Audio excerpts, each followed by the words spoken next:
everyone, so today I want to propagate my Scindapsus exotica here. Now this is the mother plant of all of my exotica and I like to propagate this all the time. So we're in for another round today and then I'm probably going to repot it too just to have it in a cuter pot. In my opinion, I'm going to put it in this clay pot. And if you can see here, I've got a few places where the vines are bare, so we'll be cutting these off and propagating them today. And then also I just want to talk about how great this plant is. If you have not had a Scindapsus plant, they're really easy to care for. Let me show you what they look like when they're starting to get thirsty. So if you can see here how this leaf is starting to curl up a bit, that's what they will do whenever they start to get thirsty, and then as it gets more thirsty, all of the leaves will curl and it will just get progressively more curly. Now when they're not thirsty, the leaves will be more flattened out like this. Now I haven't watered this one, even though a little bit of these lower leaves are curly, just because you want to let it dry out between waterings here. If you overwater your Scindapsus, the leaves will yellow off and you'll notice it. And in terms of the curly leaf here, I have another one behind me. This is one that actually was started from cuttings entirely from this plant. It is actually a little more thirsty, so I can show you how the leaves are starting to curl a little bit over the whole plant.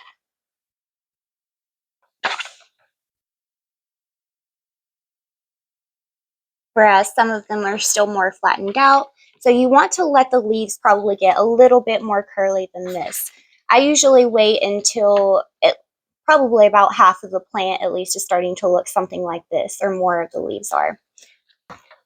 So I'll probably wait maybe just a couple more days to water this to make sure I don't overwater it, but maybe that'll give you a general idea.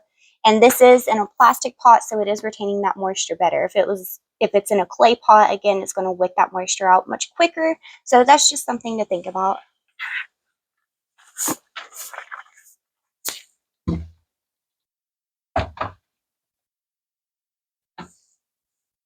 As for lighting with the Scindapsus, I'll usually grow these in either low light or bright indirect light. These are great for those low light places that your tropical plants will not survive. And also when you grow them in a lower light, the green parts will become a darker green. So if that's something that you're looking to achieve with your Scindapsus versus a lighter color like that, grow it in a darker environment. Not too dark, obviously, but lower light equals the darker green with these. Okay. So we will move on to the propagation of this plant. First up, I'm just going to chop this vine here.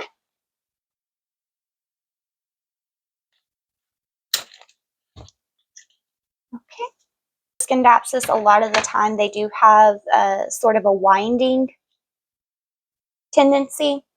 I guess this happens as they're reaching for the light.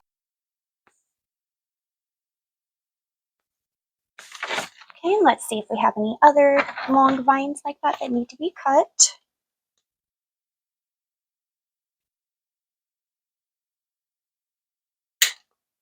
There's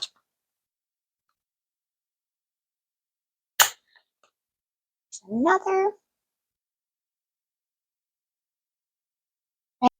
And like with a lot of our vining houseplants, we're just going to cut between the nodes to propagate it.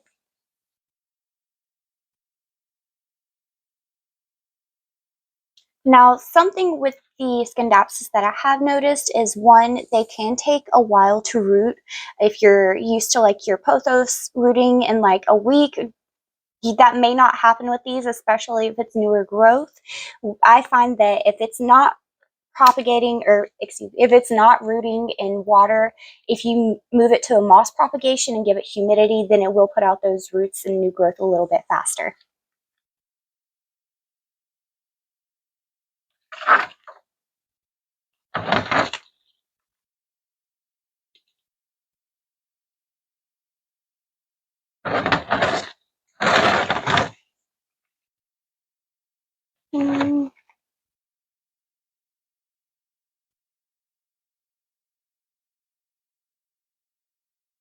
And then I am also going, this one is fine growing out, but the rest of the plant I've cut short, so I'm going to cut this vine even with it too.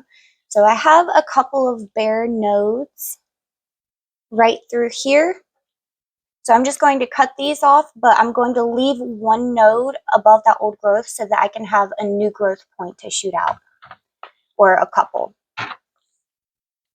You can just cut it back all the way to, let me try to get a little bit closer to show you in the camera. Okay, so this is the vine that I'm going to be taking the cutting from. So there's a couple of bare nodes right through here. And then this is the oldest leaf right here. So I'm going to leave this first node right here. Can you see the white line there? That is a node. I'm going to leave that node so that potentially a new growth point can come from that. A new growth point could also come from the leaf node below it, but when you give it a node after it, it gives you double the growth points for that to come from. So that's just something that I like to do to improve the chances of it being a bushy plant. Okay, so just going to take that cutting. This is what our cutting is going to look like. We have one node below that leaf there, and then where we cut it, you can see we still have the node there. And again, you can cut that node off too and still have new growth come from the leaf. I just like to do something a little bit extra there. Okay, so I think that is all of the cuttings that I'm going to take from, well, I said that. I was going to leave this one because it just started putting out this new growth here, but it looks like we've got a whole clump of like empty nodes here. So I'm just going to go ahead and take this one.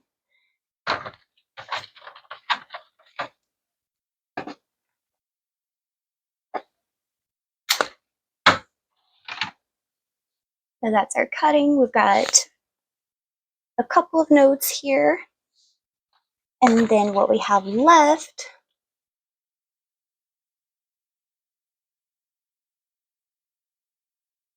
there are, let's see, 1, 2, 3, 4, at least 4 to 5 just right here. And then there's like a secondary spot that comes off of it that's a little hard to see right here. So what I like to do is just kind of cut it down to the base a couple of times a year, and that'll get you lots of plants, but also make this one really bushy once you get all of the new growth points coming out of here. So now we will move these to the side, and while these are scabbing over, we're just going to repot this plant.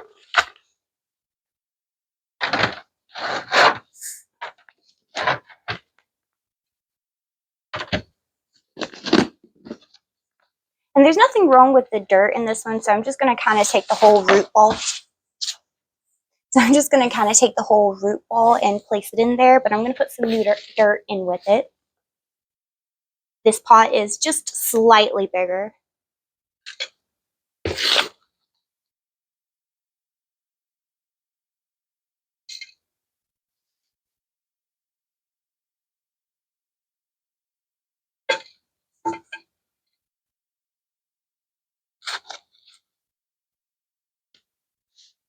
All right, so I've got an inch or two of soil in the bottom here, and now I'm just going to take this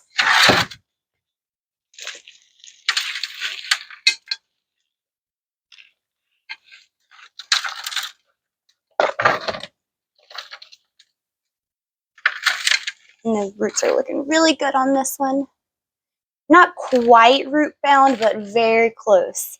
It looks like they're just starting to pull up at the bottom of the pot a bit. So I am actually going to remove some of this dirt.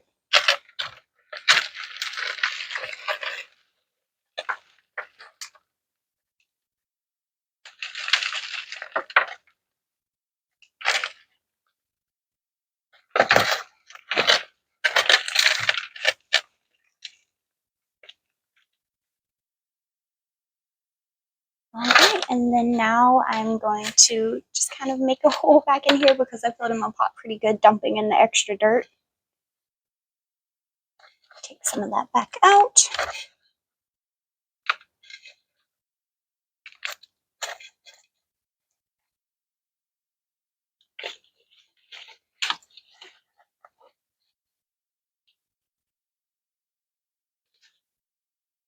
And now I'm just going to backfill. Try and make sure my vines are arranged a little bit in here. Now with all of these vines, you can put all of your bare vines just a little bit below the surface and they can take root and produce new growth that way, or you can leave them a little bit exposed, but just make sure that the root ball is covered up no matter what.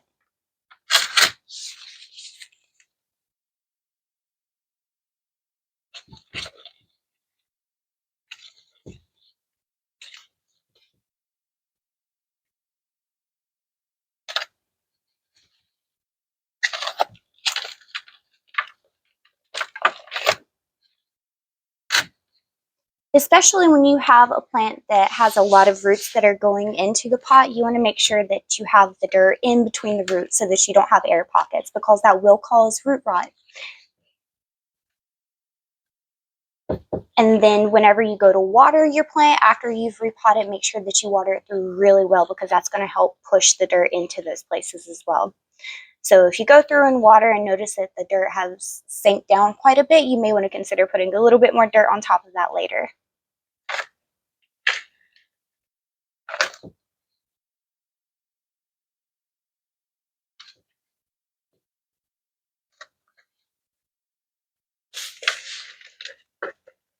You can see I've got a new growth point right here, so I'm going to try not to break that as I cover this up.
Okay, so we've got that one repotted.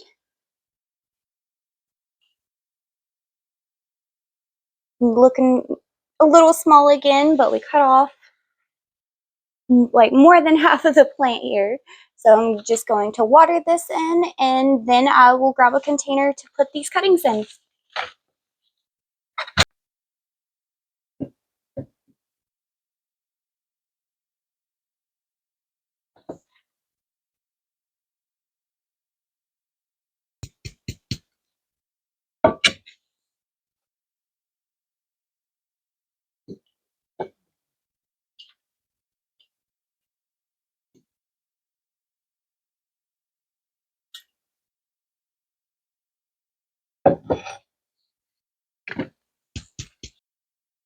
I've just got a coffee can here that's been wrapped in twine. I'm going to take my jar of water and sit it in there. If you just take and sit your water in something that's going to protect it from the light, that will keep algae from growing in there for the most part at least. It'll keep you from having to change out your water as often. Okay, so looks like everything is fine here. I am going to remove some of the old crusty leaf stuff, because that will just rot in the water. Any kind of dead growth is going to rot in water.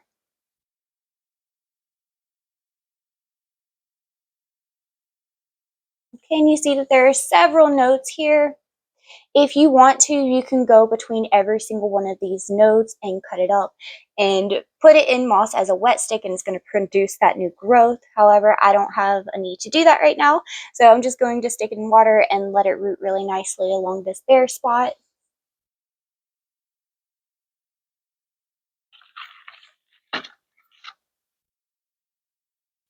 Here's another one that's quite long. I am actually going to remove this lower leaf before I pop this in there. I should have done that before I let them scab over, but really, it's okay.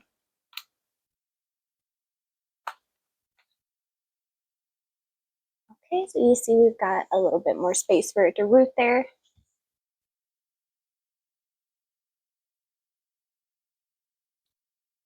I'm just going to pop it in there. It's fine as it is.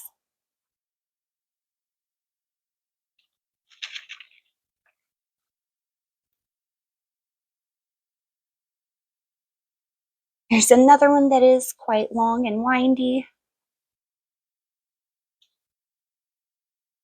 I'm going to go ahead and remove this leaf as well, just because it's going to make it a little bit easier for me to get into the jar.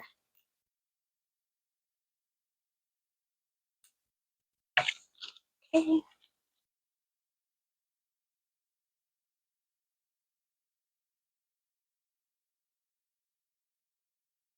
And then our last one here, so this is just an old vine that is dried up. I'm going to remove that. Twist that off. Remove all of the papers.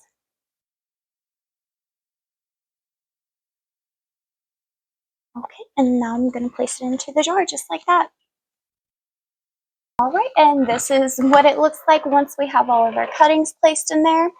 Now, just a tip for your coffee cans, I can actually fit a 6-inch nursery pot in this coffee can. I forget what size this is, but this is just like the normal large size for a coffee can that you'll get at a grocery store. And then I just hot glued twine to this, and it makes a really cute planter. The inside does rust if you let water get to it, but I don't have a problem with that. You can put a tray in the bottom or underneath of it. I do actually have holes in the bottom of this. Anyway, so there are all different types of ways that you can create those cute planters. Okay, well, we are done with the propagation and repot for the Scindapsus exotica.